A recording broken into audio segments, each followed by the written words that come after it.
it's been quite an interesting week. It's Let's Be Real, the show that discusses pertinent issues.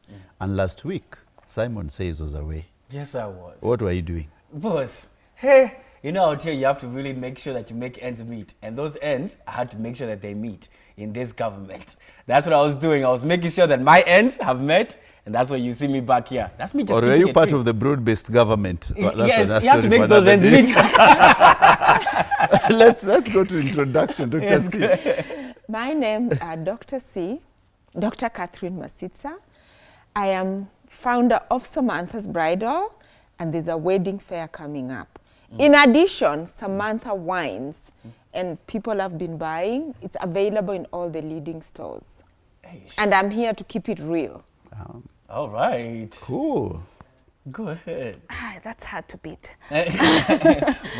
My name is Maria Nyambane. I am happy to be here. I'm here to keep it real. You forgot Waweru today. Oh, I am Maria Nyambane Waweru. Hey, why are you shocked? I'm not divorced him. No. But go ahead, yes. Yeah, I'm the author of Marriage is a Scam, and I'm married. Nice. I'm a mother of 2 kids. You need me to introduce everything You I'm need going to to add the myself. word happily married. Yes, I'm very happily married. Nice. Yeah, I'm actually someone's. I have a legal sponsor. Let me put it that way. Yeah, and I'm also an author of Marriage is a Scam and Love the Original You. Hey, that is a very good intro. Instead of introducing myself, let me introduce the host to the most, the man over there, MD Mwenyewe, CEO, the host of Let's Be Real, CEO. Go ahead, take us up with the first story of today. So, last week, there was a serious issue which happened. Margaret Nduta tried to push, we call them the drug mules, tried to push some drugs through Vietnam. And she was arrested, and she was supposed to be injected by a lethal substance, as she was supposed to be dead by now. Lethal, that's how they Yes. kill the people. Yes. Lethal injection. Lethal injection. Yo. So they do not kill you otherwise. They inject you with a legal substance. 5 minutes, you're gone. So, but the question is, in Kenya, currently there are 1,200 women who are in prisons abroad because of drugs. What's your take? 1,200.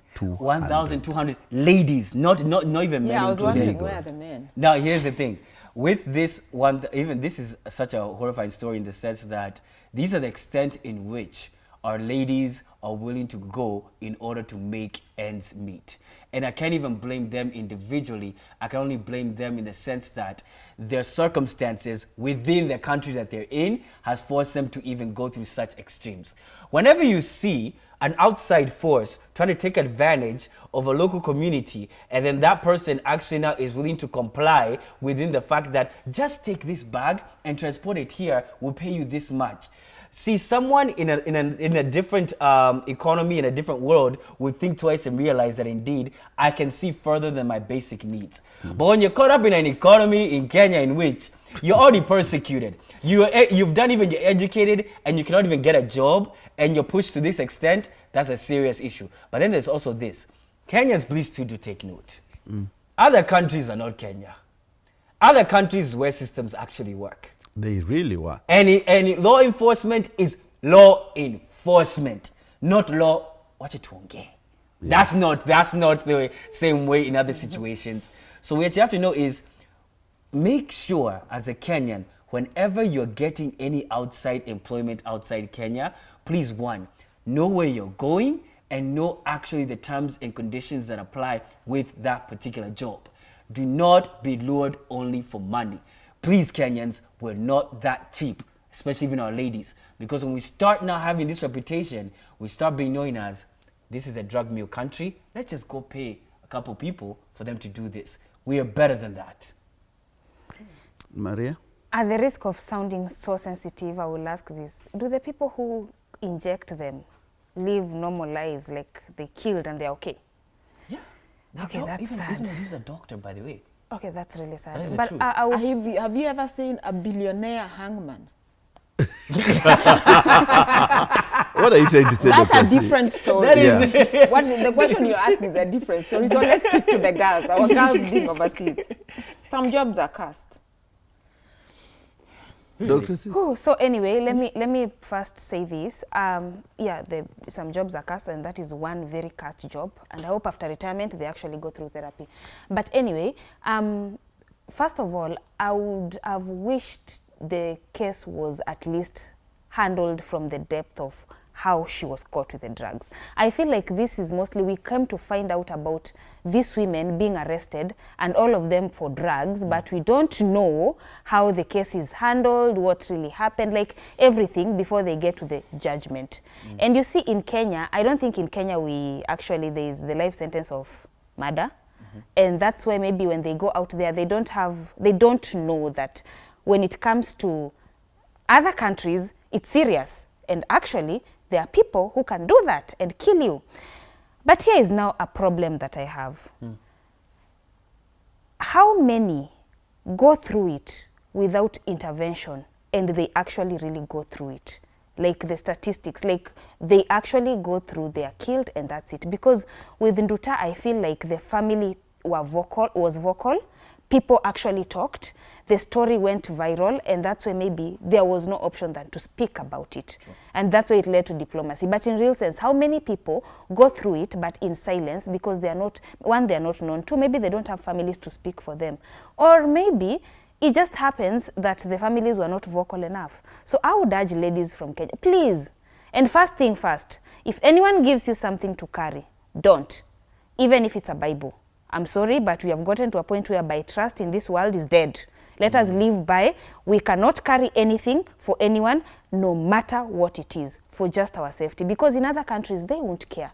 You just die there. And if you're not as lucky as Nduta, you'll just literally die. True. Well, Dr. C? Hey, before you begin, Dr. C, we need some wine on that one. Yes, I think we need more wine. I need but more go wine. ahead as you begin. But as you're pouring the wine, what I want to say is that there are various ways of looking at this. Number one, actually, when you now speak, when you look at this issue through perhaps the relatives or the parents of the children affected with the drugs, whether it's in Kenya or if you know any relative or friend, you would just say hang that person. When you actually look at what drugs do and how these drug dealers are willing to go to an extent. To an extent. So such a thing, not to sound too insensitive, but a situation where has been publicly, there's diplomacy, and then they actually go ahead and, hang her. Yeah. I think it will send a very strong message that there is zero tolerance to drugs. So for me, there's so many questions that we don't know what's the truth, what is not the truth, but did she know or did she not know? This is the thing. Some people are so innocent. But the other thing is that, the other day I saw the MPs increasing their salaries. MCAs want to. The MCAs increasing their salaries. Yet people, do you know Kenya is one of those countries, you don't have 30 shillings, you're thrown out of a bus and you actually die. So some people, when presented with such rich quick schemes, actually can buy them. But that said, the society has always had thieves from time immemorial. They were not brought because of greener pastures in the UK and all that.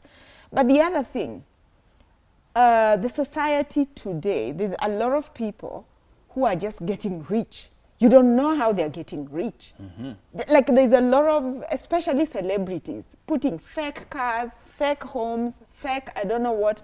One celebrity the other day was showing this fake car.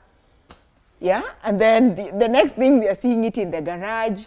And some people may actually not see. And this is somebody who actually a lot of young people look up to. So it also begs the question. There are countries that have actually criminalized, going online and flaunting things that are not true. You see, have we reached that stage where we should criminalize this kind of things?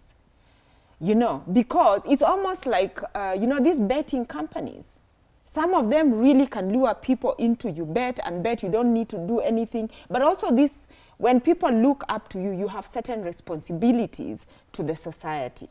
Lastly, I think so that people who want this instant gratification, they're perhaps thinking they can even get it overseas, and somebody tells them you're going for a job. Perhaps actually we need to have people creating content and actually seeing how people live overseas. Because life, it just shows the hopelessness in Kenya. But it's not that really bad, because some people in the US, they're having to hold like 5 jobs to just keep it. We take it for granted that you can wake up, have your breakfast, get into a matatu, or even walk to work, do one job, get back home. We take it for granted. It's pure luxury for a lot of people, you know, in other countries. So there's a lot here to be discussed. Like, we can't exhaust. So I'll take a very different tangent and say that Kenya is a drug hub and is a route. And that's why the Mexicans had, you saw the story by one of the dailies, that the Mexicans last year operated a very big lab where they were doing drugs around Namanga last year, the whole of last year. And they have just shut it down few. And if you look at the drug routes, Kenya is one of the drug routes. So many Kenyan women are pushing drugs as mules. And the Nduta's case is very precarious because Nduta did not travel from JKIA. So she knew what she was doing. She traveled through Ethiopia by road. So for me, It's calculated. there is serious stuck issues about this lady and drugs. It is not the first time. There's a colleague of hers who claimed that they were arrested and jailed in Ghana a few years ago with the same drugs.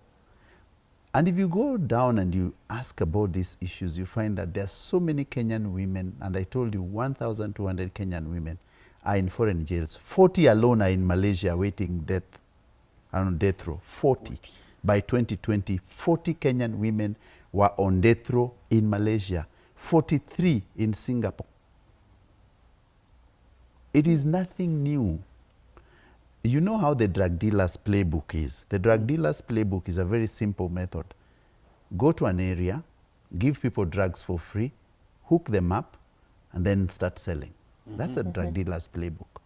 But our Kenyan girls should know, as you're operating as a mule, that in the Asia or South Asia countries, there's no way out. First of all, Kenya does not have an embassy in Vietnam. True. So what are we talking about? There's We have no engagement with them. The first engagement which will happen is that our ambassador will come from Thailand in Bangkok and go to Vietnam to discuss the release of this girl. And she's not the only one, by the way. There are many other people. It's only that this one, she was caught and it was on the news. Many of these girls are hanged or are injected immediately. There are many. Every year, 2 or 3 women either are killed from Kenya because of drug trafficking. So the problem is, where did the rain start beating us? That our Kenyan girls are being easily lured into trafficking. There's a socialite, Pesh Lema Muthuthia, who was arrested and jailed for 10 years. Pesh, Yes, Pesh. the one who used to wear the... Yes, the beautiful one. Gosh, she was arrested. Yeah, but she was released last year. So, The Akorino one. no, not that one. There's another No, Pesh no, Lema. not that one, not that This one. Pesh Lema. Pesh Lema was not the Akorino one. There was one, the first one, who was arrested in Ghana for 10 years. She finished her jail sentence last year, released, came back. She never talks about it. So girls out there, beware. Do not carry or do not be cheap. Because even Nduta had been given down payment of 1 million. Already. Does the family know that she has Of course, the family must know. Who told you Yeah. the family Sometimes didn't know? they That's I the think money we- is even given. No, The- but the mom looked so disturbed. Oh, you don't. We can't sell us. Of those course, other it things. doesn't matter. Like, your child is your child, no matter what No matter they've what. done. But will can you look- embrace when they do something wrong, you call out for Here's the thing: when you have vested interest towards even the outcome of our activities, and you've seen that indeed this thing is legit, and you've gotten some money from it, even parents are more than happy saying, "By the way, continue. Yes, we'll yeah. pray for you." They'll do that whole "we'll pray for you" thing and everything. And everything. Because they even start saying, "God be with you," Yeah. and then now it's true. By the way, and yet move you're to the busy next doing other topic. things. That is the Dr. truth. C. Dr. C. Anyway, so we are moving to the next story, which is the matatu menace. We're talking about the matatu menace and the challenges that these, you know, the matatu business is a very important part of the transport and logistics system in the country, yeah. But increasingly right now, they're really being criticized for the chaotic operations, from safety concerns to crime to traffic congestion to everything. There is to say, I think you can just blame it on the matatu issue. Yeah, but we are saying it's very important. So we talked to some people, some Kenyans, and here is what they had to say about the matatu menace. Conductors na nani yeyote yule ambaye ana operate matatu, kitu ya kwanza tuheshimu customers. Kuna kitu inaitwa consumer protection. Tunafaa kila mtu aprotektiwe kama consumer. Alafu tuangalie hizi, si matatu moja, si sako moja inafaa kuangaliwa, ni sako zote ambazo zinafanya makosa ziangaliwe na zitolewe barabarani, na tuhakikishe kwamba wanatii sheria zote. In instances of unaambia watu gari ni mbao, wakiingia ndani inakuwa 30, you tell people tunaenda huku, unafika katikati unawastopisha, use this route, mtu anaenda kushukia hapo mbele, unaingilia hapa, the person hatafika penye alikuwa anaenda. So let it not be a fight of the corporate people and the matatu people and what have you. Let's just be humans, tuelewane, we need each other and it will be fine. Utapata conductor badala ya kuitisha pesa amekuitisha ndio, lakini change balance yako anakatalia, mara anakuambia nitakupatia tukifika. Sasa vitu kama hizo NTSA afao angaliwa, regulate rules ya kuwa mtu si mtu tu hivi hivi anakuja amepoa tu, anakuja na kwa donda wa matatu bila na hana ile heshima. I do believe hizi sacco or hizi matatus, they need to like train the conductors or watu wenye wameemploy, because it will really help, because at times people find themselves in situations they don't want to be into. I don't think there's anyone who actually wants to argue with anyone about dough or about transportation or fare. No. So if easy sacco, they can just do something about this, or maybe train their conductors on how to handle such matters. It would be better. Okay, guys, what do you think about this matatu menace? As someone who is one of the poor people. So you remember that statement? Who uses matatus? Yes.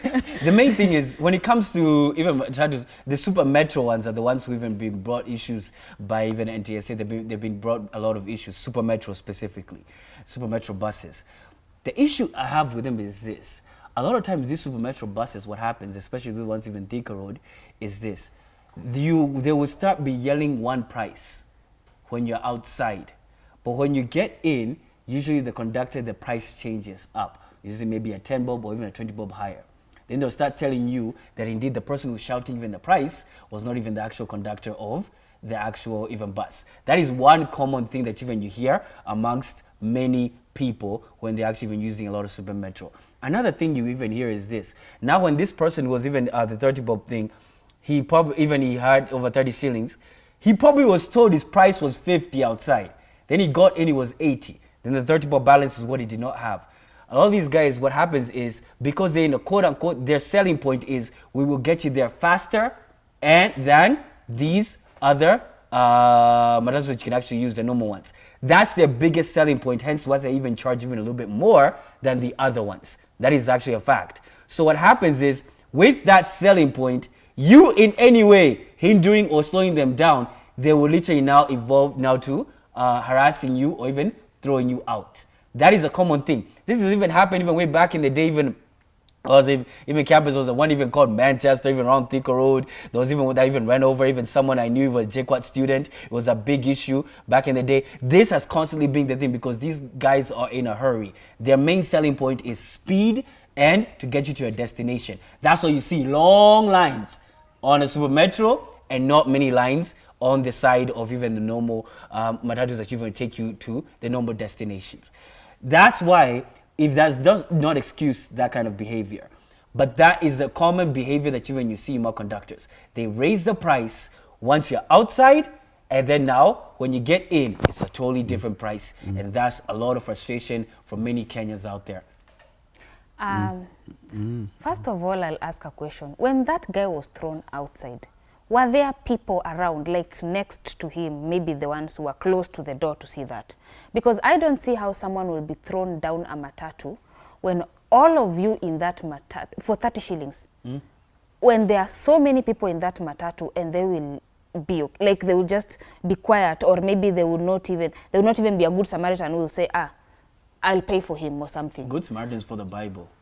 Okay, I'm serious. Sally is the truth. Okay, personally, I would see someone being thrown out of a matatu and then act as though I'm not seeing that, because that is very bad. And another thing is, matatus should actually, I feel like they should, if they are putting a price somewhere, it should be at the door. Let them not tell us, just put it at the door. Or when you get in, see the price inside so that you can know what you're getting into. That will be an easier way for you to actually know what you're going to pay, if it will make a conductor have the audacity to do that. Another thing is, I don't think the conductor was sober, because there's no normal person who will just take someone, a human being, and throw them out because of 30 shillings. There are many ways to punish a person. You would have let him stay there and then take him back second round, standing in a matatu. There are so many ways you could have done that. That conductor was not sober. And the driver is just there. Tell him, stop the car.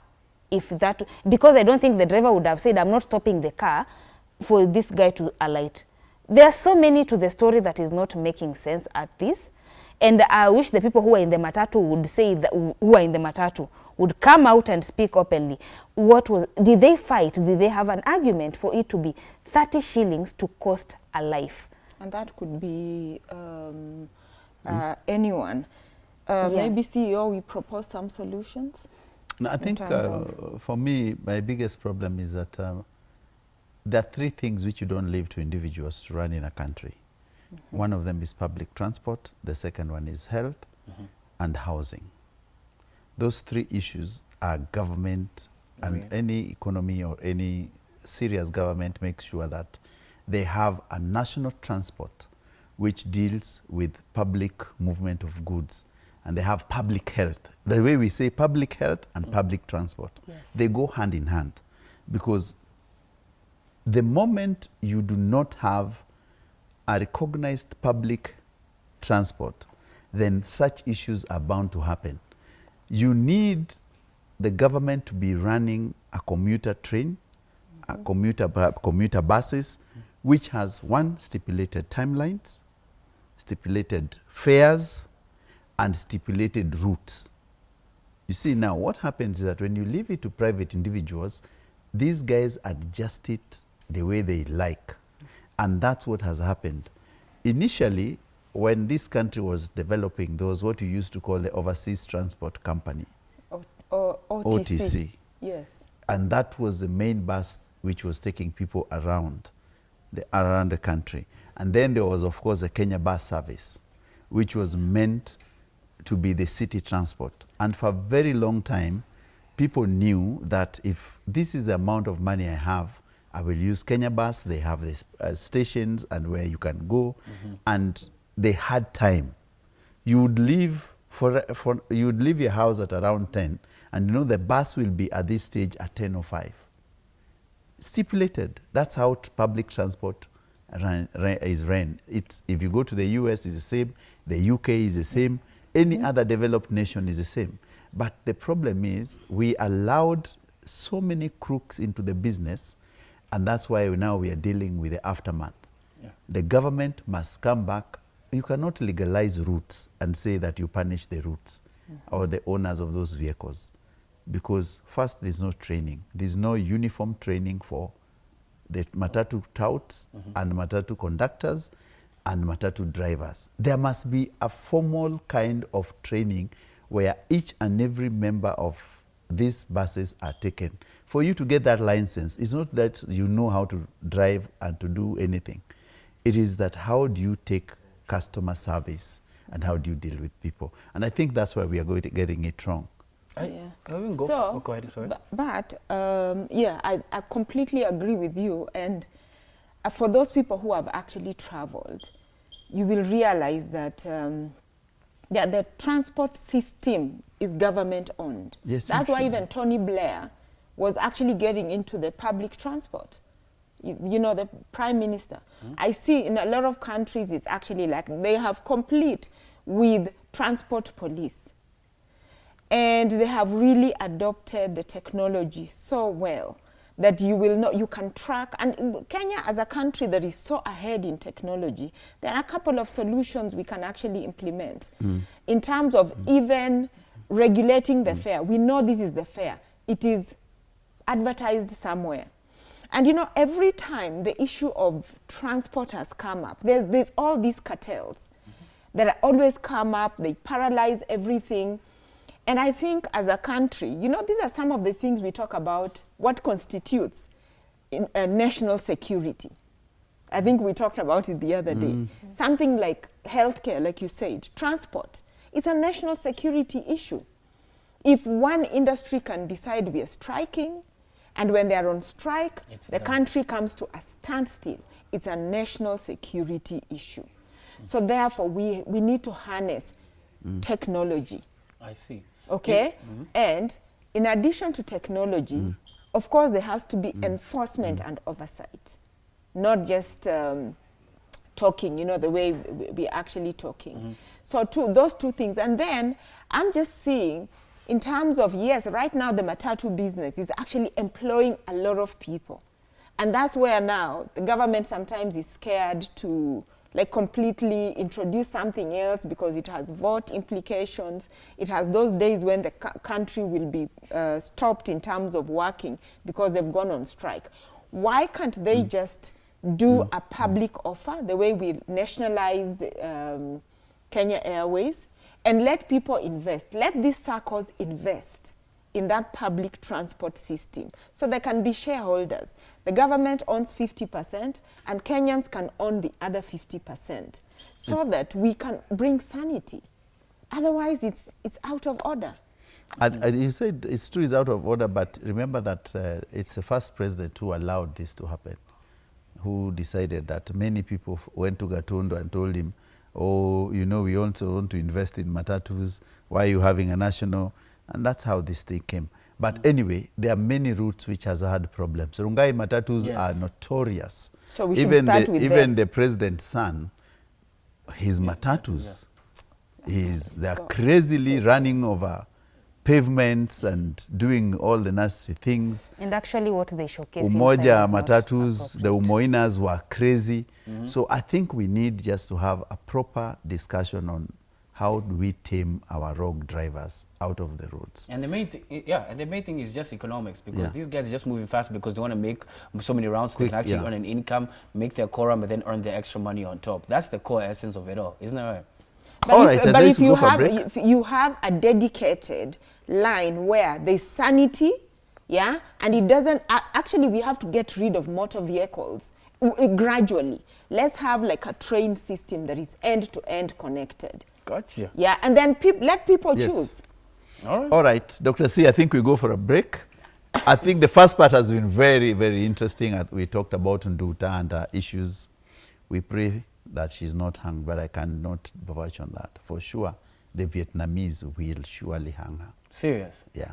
They will never joke with that. They don't joke. Let's cross our fingers. Let it be a lesson. Let it be a lesson to people. Let's have a break.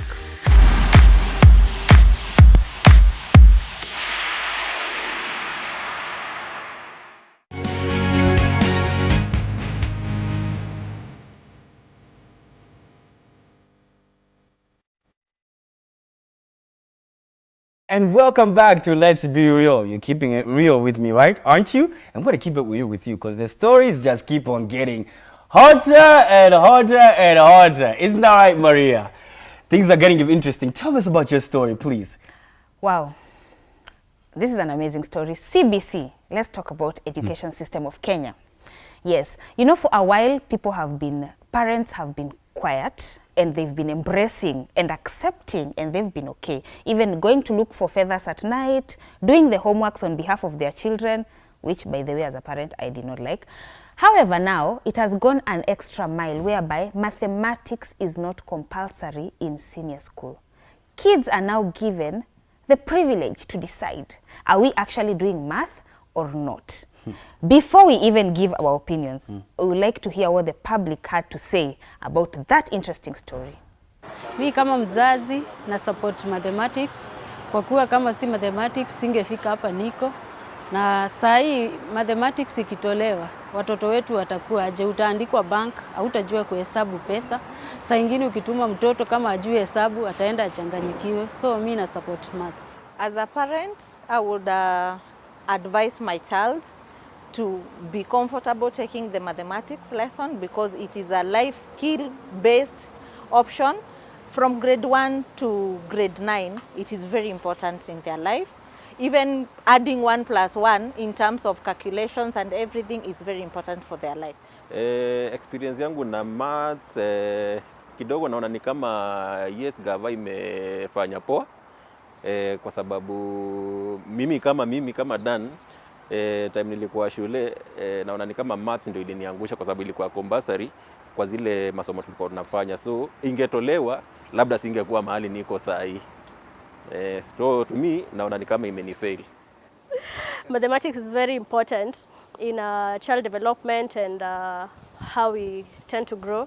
Like personally, I got to love math, and I think my love for math got me where I am and got me to my career that I am right now. And I strongly urge like the government to like still put math as a compulsory subject because it's really important. Before we continue, let's pour Dr. C some wine because I know you have a lot to say on this one. I know you do. A lot. Even I have my notes here. Go ahead, Dr. C. Let me hear. What do you have to say? Parents. Okay, so I go ahead. Please okay. go ahead and tell us. So these, has it been implemented, like made, they are thinking about it? Next year. No, actually they're not thinking about it. It's supposed to start. It's supposed to start? Yes. So if I'm well informed, this is based on the competency-based curriculum where students are choosing what they want to do based on their aspirations and their hobbies and all that. And it has several advantages, from the fact that then you can concentrate on what you really like. And, you know, because not everybody is the same in terms of what they're studying. You can really concentrate. And I have to say, I went through that system of education. I was in the Form 5 and Form 6. I think we were among the very last system. Kenya used to be like that. You could choose what you wanted to do. But from where I see it, I think it's really wrong. Because sometimes, yes, mathematics is not a very difficult subject. I think so that sometimes... Go ahead. I want to say no. Completely, my position is no. Because mathematics forms the core of the STEM subjects, the science, technology subjects. In the long run, Kenya is going to be not competitive internationally, especially in a tech-driven world. If you don't understand mathematics, how are you going to understand tech? I think so that we need to relook at the way we are offering this subject. You know, when my daughter was a little bit like, looked like she would struggle, and she had started to every morning, oh, there's mathematics, and a lot of children go through that, especially the girls. I told her one day, Mommy, you're going to be so rich. How will you count your money? Hey, when she had that, she styled up. But also just helping the students who are struggling to just grasp certain concepts. Because when students do not grasp certain concepts, they begin to hate mathematics. It's a wrong idea.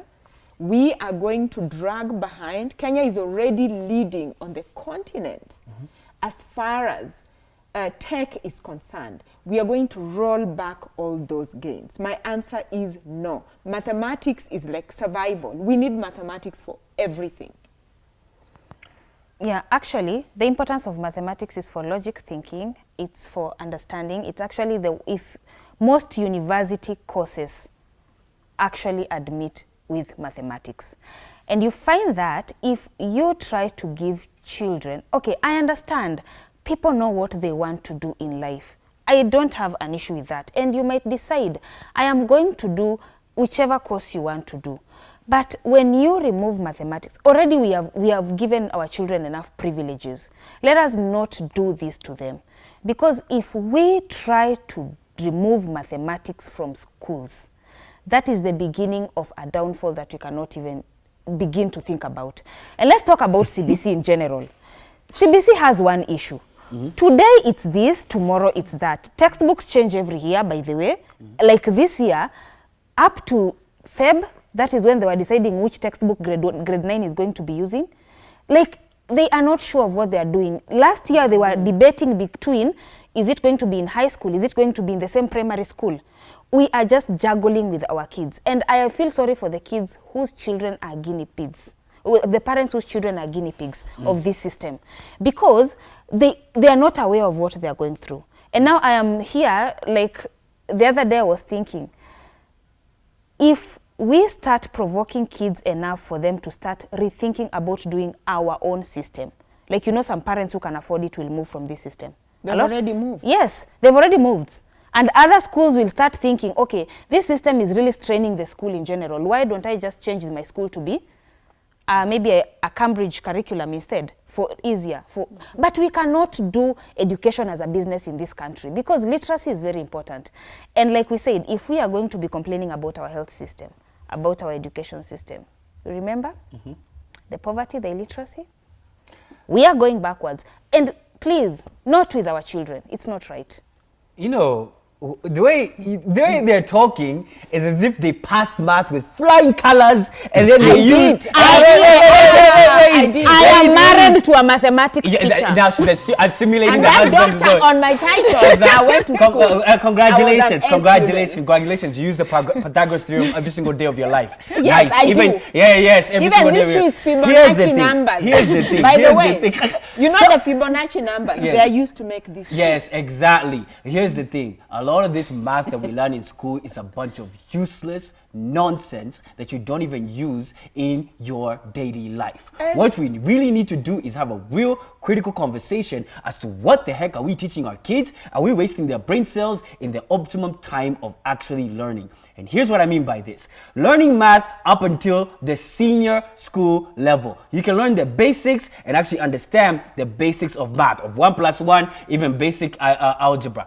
Anything extra, you're just learning extra nonsense that you never even learn. What we need to do is critically analyze. Why are we not teaching our kids the basic ethics of even learning, even how to balance basic budgeting, math that actually makes sense in someone's life? All math you can makes no, sense. no, it does. Actually, all math makes sense. Yes, Yes. Okay, please tell me. Please tell me. Let's start by you telling me what is Fibonacci numbers. Who cares about it? It doesn't care about my industry. I don't care about it in my industry. Listen. I don't care about it in the industry that I'm in. So you don't want doctors, lawyers, pilots, you don't need them. Listen. Because they are going to need That's why mathematics. mathematics is optional. It's not necessarily incorporated in everybody's. How many people are going to go to university if you remove mathematics? Yeah, now you're saying basic mathematics if you use it in your own personal life. Actually, if you learned some aspects of mathematics that would have been In practical baking in your eggs. life, Okay. you Yes. would have made sense. You guys are just now over do here. you know how hard it is math. to bake a cake without knowing math? As if you loved your math teacher and you wanted to give him a hug every single time you loved them, and you know how much you hated them in school. No, you they guys, married we me. gotta keep it real here. You're over here learning. You're speaking as Simon. old parents. Nilivuka na mwalimu wa math. That is such a nonsense. CEO, Simon, what is Simon, this that you're trying to tell us here? Simon. Yes, it's the truth. Now No, let him tell us what Simon, Fibonacci number relax. is. I don't care about it. Simon. I don't need to know everything. Simon. Yes, go ahead. So, one of the biggest issues is that initially, if you look at our education system before 844, there was 7, 6, 1. 3. There was 1, Yeah. 7, Yes. 2. No, 7, 4, 2. Yeah. Then 4. Hey, that was weird. So there've been a lot of educational changes, and before that, mathematics has never been a compulsory subject when you reach Form 6. Yes. And people who went to that system. You I did MBC. You do MPC, people who do, because MBC, BP. you can learn mathematics, and that's why this system is saying, from primary school, you either are an arts person or a STEM system. A STEM system, mathematics is there. And why am I supporting this system is because there are some kids who are very weak in mathematics, who cannot actually manage, and it's what makes them not even go to the university. Because he can score all these other subjects so well, but since mathematics is a must, he cannot get a course which he can study in the university. But if we differentiate and say this is an arts student, he'll do the social sciences. Then there's no mathematics, history, geography, languages, and he excels, she excels in it. There's no crime in that. But at the general level, at basic level, all kids are being taught mathematics. There's no problem with it. The problem is when you now force everyone else to study mathematics to a higher level, which they will not excel. And there are many people who get D, C, and they would have even actually gotten an A.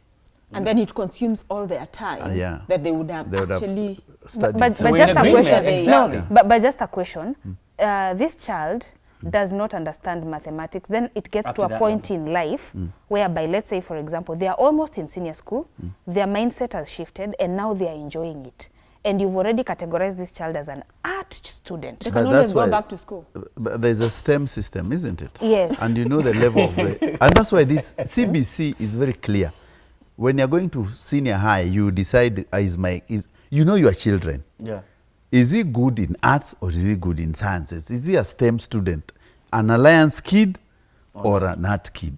And let's not carry kids the way we were carried, where you are being carried alone and some people are being beaten. They cannot even understand what is a cosine. Imagine. Tangent. So G now look for the cos, logarithm. I When is the last time you think used kids a log should not table? be allowed to make that Let's choice. not make it too easy for them. Let's not make it, because these children, they will shock you. People CEO, just don't let me understand. say this. Let's move to the CEO, next no, topic. quick. No, before you- because no, one we are line. not One I line. know, because I quit physics. Before I even got to Form 1, I was like, physics is hard, because my cousin just told me physics is hard when I was in class 6. So when I went to Form 1, I already said I'm not doing physics, it's hard. But if no one never told me that, maybe I would have enjoyed it. I'm just saying that these kids should not be given extra power to decide that, because these children of today, if you give them privilege, they utilize very well. This is a parent who just wants their kid to struggle through everything, No. and that's the best way. Now, as we proceed on to the next issue that we have in society, because even as a common thing, a lot of even parents who are even single, who even have their own kids there who they're taking through the headache of mathematics, and they want them to suffer like Maria over here and Dr. C. Clearly, as they're making their kids suffer, they themselves are suffering in the dating scene. Reason being, see, what's going on is that a lot of people out here, even as setting the standard, there's a lady out here who even made a video where she just started saying that indeed out here I cannot dare even to find a man who is actually even single, who actually even has no children. Hello, I'm here. Anyway, so at the same time, yes, at the same time, even me, as guys who are single, who don't have kids, at the same time, we are having a hard time finding ladies out here who actually don't have kids and are also single. So the question even comes out is that should you just live and accept the fact that indeed out here in the dating market, sadly, if you're 30 and above, all you're gonna find is just people who have babies out here because people are just busy reproducing and enjoying the fruits. That's the what it is. Is that? No, I'm gonna speak about this. By the way, lately, out of 5 men that I meet, they have to tell me that 2 of them must tell me that I have a kid somewhere. I don't know why. Like, sometimes I think about it and I'm like, okay, is it that nowadays it's easy? Like, yes, you have my baby, let's co-parent. Yes, you have my baby, I'll provide for the baby. We will live together for 2 years and it was not working. I'll just take care of the baby. It's like people nowadays don't even fear the parenting, co-parenting out there. Initially, getting a man with a child out there was a bit hard. They actually get babies when they are married. That's when they start reproducing all over. But for men who are not married having children, nowadays it looks, the statistics actually can tell. Like me, I've met a lot of men. They will tell you, I'm single, but I have a kid. Or you find someone in a relationship and then they'll tell you, and then kuna baby mama. I don't understand.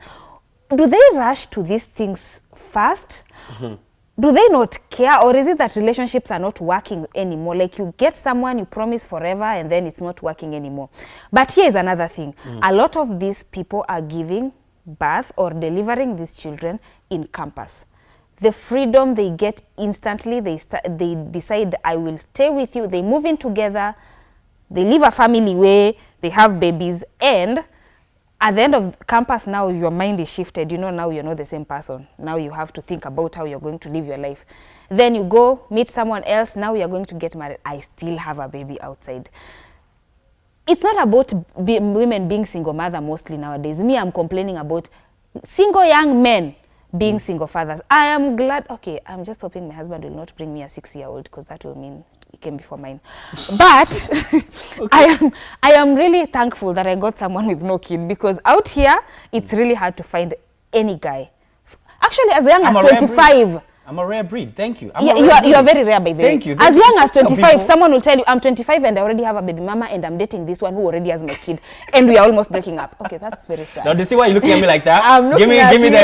like, I'm look at this rare breed. Like, that is what, if you are in my village, you would call you Musumba. What does that mean? Because of your age. What does that mean? What does that mean? Musumba is a grown man of marriage age who is not married. Yes. And has no children. Yes. There are no Musumbas in this country. Why?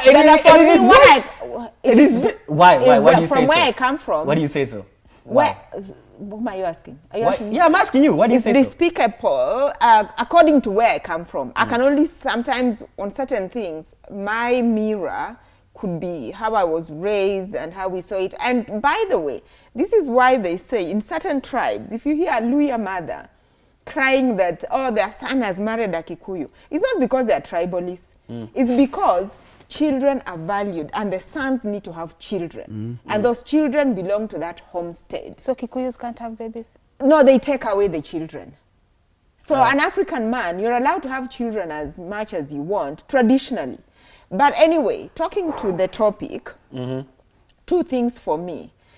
For me, it shows the marriage age, because of economic factors, has actually moved. The average marriage age for an African man in Kenya today, from a study that we conducted in 2008, by the way, is 32 years. 28?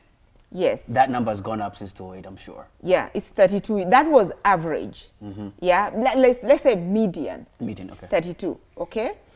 That means you have the sons who have moved from 16. By the way, our mothers got married at age 14. These were children. You understand? So therefore, what do you think? And by the way, in campus, I was in campus those days you're talking about. Me, my generation, there were lots of single men without children. Even I'm just saying, oh, what a tragedy. There was a lot of freedom at the time. It's just that people were a bit more disciplined. And maybe people were not talking online the way they are talking online. The other thing is girls right now want to marry up. So they're having these children and waiting to get that billionaire. And I've always said, people get real money much later in life. Dollar billionaires are there, dollar millionaires in Kenya. Like if you have $1 million in your account, it means you can afford a decent house in a leafy suburb like that, and you have some money in the bank. Our average is 50 years old. At 50 years old, you're already someone's father. If you're 50 years old and you don't have children. So, Dr. C, I think you've captured. We are just winding up. I've not even said my point. I know. I've not even said my Did I point. talk about the time? Yeah, you're winding up. So what but- I would say in 1 or 2 lines is that the environment and the people have changed. The cultures have shifted. We will not see this thing coming. More men will have more kids. And more girls will have more kids. If you want to marry your own husband without a kid, it will be more difficult. So we are saying Zoea. Zoea, For me, even I'll add on, just as a quick punchline, even as on this Lucky story, me. is that the key thing I would say is this: if you're a single man out there and you have no kids and you're of marriage age, you are the prize right now, because indeed you are a rare breed. So yes. That is the Simon truth, and is he did here. just have Simon the marry. standard. He Simon have the is time you standard. marry. Yeah. Don't curse me with marriage. Speak it as a blessing. Wait, when It's someone okay, says it's someone time married, you marry. it's Okay, the let way me you say as a it. blessing, please marry. Please. Yes. Hey, don't Simon, curse do me. not marry when you're not ready. It has been real. Yes, it has. It's Cheers, been by the way. so real. Cheers. We had tackled various topics, and of course, we pray for the lady in Vietnam. Nduta. I am thinking Where? of the parents of the victims. Of course. And pray that I get married to someone nice. Where? I don't have a sister. That's why I say I need to marry I don't you have off. a sister. We need to marry off this Simon. We need to have a You're wedding. I wish before I the had end a of the sister year. though. Really? Yeah. Why? Because I'm perfect.